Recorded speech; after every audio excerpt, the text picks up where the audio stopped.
The Autumn Nation Series is back and we're starting off an absolute banger of a game. England versus Australia, a rematch of last year's game at Allianz Twickenham. And who remembers the painful memories, if you're an English fan at least, of Max Jorgensen scoring in the corner in the final moments. I mean, God, that was heartbreaking. I mean, I was at the stadium. Fantastic game, just a disappointing finish. It was still one of the best videos I've ever done. Check out the match day vlog, wherever that is up there. But I mean, oh God, if you haven't seen it already, of course. I mean, such a fantastic day. And we get the rematch this year. And God, I should really wait till the end of the video. I'm going to talk through the lineups. I'm going to talk about some of the choices that Steve Borthwick and Joe Schmidt have made and how that might play out, some of the key tactical things and elements. But just off the bat, I think I shouldn't really say this, but I feel even more confident that England will win this year than they did last year, than I thought last year. But yeah, let's get into the lineup. So I'm going to have both lineups here at the same time and kind of go through each individual or sort of areas of positions and parts of the game at the same time for both teams. Let's start off with the benches, because that is a ridiculously strong English bench there. 6 British and Irish Lions. I mean, that is absolutely crazy. England, I feel like Steve Borthwick announced his team 2 days ago with putting Genge and Will Stewart as the props on the bench in anticipation that Joe Schmidt would do what he usually does and puts his stronger props on the bench. But he is starting, as you can see there, Angus Bell and Taniela Tupou at the props, then with Robertson and Ala Alatoa on the bench. I mean, Angus Bell, for most of this year, has been used coming off the bench. So interesting that he's got a start here.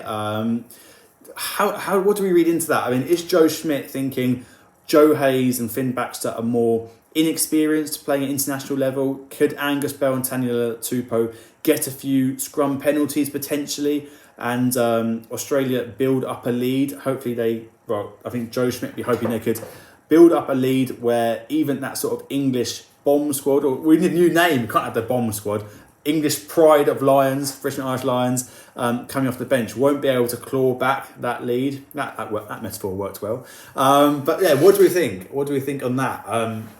It's very interesting.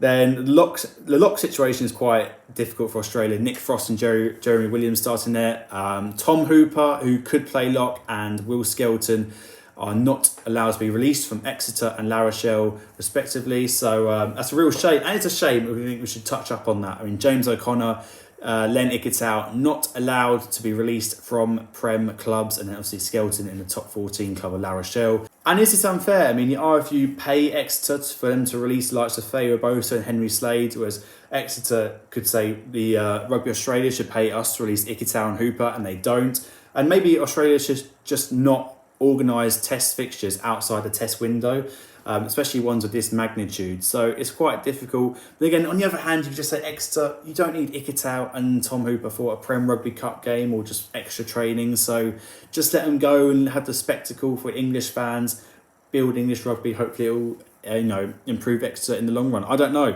So, and give exposure to Exeter's players. It's a really interesting argument, but there we go. No Tom Hooper, no Will Skelton. Nick Frost and Jeremy Williams are the starting lock duo. Going up against Tojin Chesham, I feel like that's a very tough duo to go up against. Nick Frost has been unbelievable in the line-outs so far this year for the Wallabies, so he will be looking to disrupt that sort of line-out for England. Interestingly, look at the back row for England. Guy Pepper, Ben Earl at number 8. Obviously, no Tom Willis. That is such a shame. And then at number 7, we've got Sam Underhill. Sam Underhill back. He's been absolutely brilliant in the Prem so far this season. Been nearly a year, I think, since he's played. Well, I don't know if he played in Argentina now. It slips on memory. But, it's been a while since he's played in the big test matches for England. Tom Curry sort of being a regular. Guy Pepper getting a start. He played really well in the Argentinian games. He's been fantastic for Bath. I mean, Johan van Graam, Bath coach, comparing him to Richie McCord. That's very interesting. He's sort of proving it in many ways. He's a line-out option, so I think that's why he's probably got the nod, and they're not gone for example, I don't know, Underhill, Tom Curry and Ben Earl. Obviously, Tom Curry is still coming back from injury, but is in the squad on the bench there. So it's a very interesting squad. Arguably 5 number 7s for England with Henry Pollock and Curry on the bench. It's a very mobile back row, isn't it, compared to Wilson, McWright and Valentini, which is also quite mobile, but Valentini and Wilson sort of known for their ball carrying, whereas Pepper and Earl Underhill. They're all great at ball carrying, but that's not what they're known for. Interesting packs there. It could be a quick game with some of these back rowers playing. Going to the sort of 9-10 combo, I mean, George Ford getting the start for England over Finn Smith. Is that because they're rewarding Ford for his form in Argentina? I'm not sure. I think Finn Smith will be the one coming off the bench and finishing the game. So maybe Ford just wants them to manage the game in the first 60 minutes. Really just sort of smother Australia in the air and in the tactical kicking game territory. Then Finn Smith comes on. If they need a bit of a spark, Finn Smith can provide sort of another attacking spark. And he can also, I think Borthwick trusts Finn Smith more than enough now to have the game management and maturity to see out the game, which absolutely I think he does as well. You see it at Northampton very, very often. Going up against that 9 and 10 for Australia, Tane Edmed starting at 10. I mean, James O'Connor, as you said, not released from Leicester Tigers. Lolosio has still got some injury issues. Donaldson is not back yet, or not in this squad. So 10 looking quite light. Obviously, Tom Liner, another one who's not here. So Tane Edmed, probably 5th choice 10. It's going to be very hard to go up against the incumbent George Ford. He's 32 now. He's just one of the best game managing 10s in the world, if not the best. So that's going to be a very interesting tactical battle. Inside centre, Hunter Paisami going up against Fraser Dingwall. That's a good one. That's going to be very interesting. 2-12, so not the usual inside centres for both these teams. Tommy Freeman starts at 13 now. That has to be a direct sort of way to combat Joseph Suali'i at 13 for the Wallabies. I mean, they're very similar in stature, both big ball carriers, very physical, both great in the air. I mean, we saw that at the weekend, Northampton Saints versus Saracens, where sadly Tommy Freeman did dismantle Saracens aerially.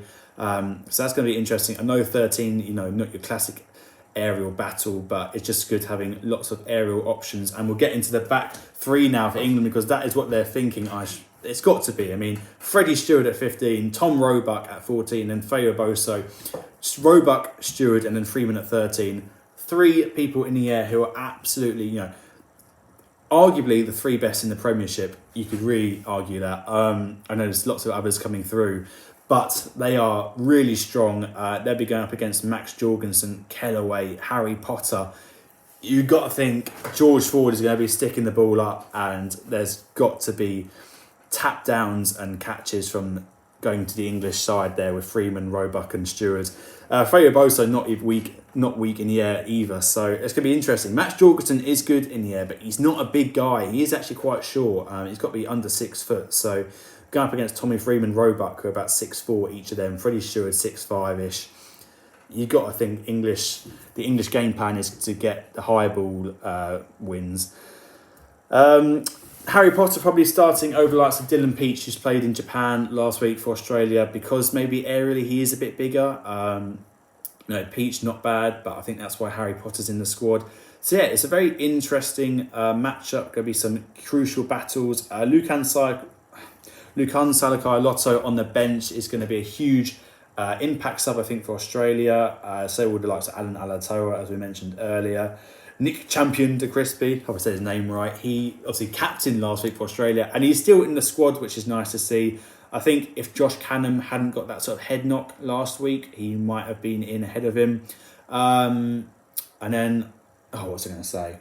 Someone else who's not in the squad is Carlo Tizzano, which is really surprising. I mean, he's probably one of Australia's... Arguably, he should be starting. I wouldn't start him, but a lot of people would like to see him starting. He got like 2 or 3 disallowed tries against Japan last weekend. So he's not even in the squad, which is quite surprising. Lonergan, Hamish Stewart, and then Dalgunu is the other player there. So obviously that bench doesn't compare to the English bench of Spencer, Finn Smith, Kenge, Cowan Dickey and Stewart. That is a British Irish Lions front row there. And then Alex Coles, I'm a massive fan of Alex Coles. He can play in the locks or number 6. He's a really, really mobile second row player. And then we got sort of Tom Curry, the best player in England when he's on it. And then Henry Pollock, sort of, the exciting youngster. Do we call him Kenry Pollock? It's got to be the new name. I think it's got to be Kenry Pollock. A lot of his teammates call him Elsa out of Frozen. Some people will call him Garnacho, the Man United player. I'm going for Kenry Pollock. But yeah, his beach blonde hair, which he's dyed in the last week or so, going to be coming off the bench and scoring a hat-trick against the Wallabies, I'm sure. No, it's going to be an interesting game, though. My prediction is England to actually win by about 20 points. I know it sounds like I'm being overconfident. If Australia had their players like Ikitau and, you know, Lolesio, O'Connor, Tate McDermott, Tom Wright, Tizano, Skelton, a few other players which are missing, which escape me now. But that's about 7 starters, arguably, who should be in this squad. And yeah, I think that will make a massive difference. England have the depth in this squad, and that's missing a load of players themselves who are either ineligible or injured. So I do think England will win this. I wouldn't be surprised if Australia won, but I just think England's had too much. I'm going to go by 20 points. But please do let me know in the comments what you think. Let me know what sort of key areas do you think is going to happen. Do you think Australia will get the sort of stronger upper hand in the scrum in the first half an hour, 50 minutes when the props are on? Or Joe Hayes, Baxter, both strong scrummagers. Who's going to get the line-out battles won? Aerially, what's going to happen? Can Australia get round England with the sort of great finishers in Suoliti and Jorgensen? Really, really interesting game. England-Australia, always a good one. A little note that at the end of this video I want to mention, of course, that this game clashes with the rugby league game between England and Australia. So that's going to be interesting to see, you know, what are the eyeballs in England and Australia, who's going to be watching. Like which team's going to be watched more, which game's going to get more watched in each country. That's really interesting, little thing to watch out for. But yeah, guys, let me know if you enjoyed this video and in the comments who's going to win, what your score predictions are, and hopefully I'll see you in the next video. Thank you for watching.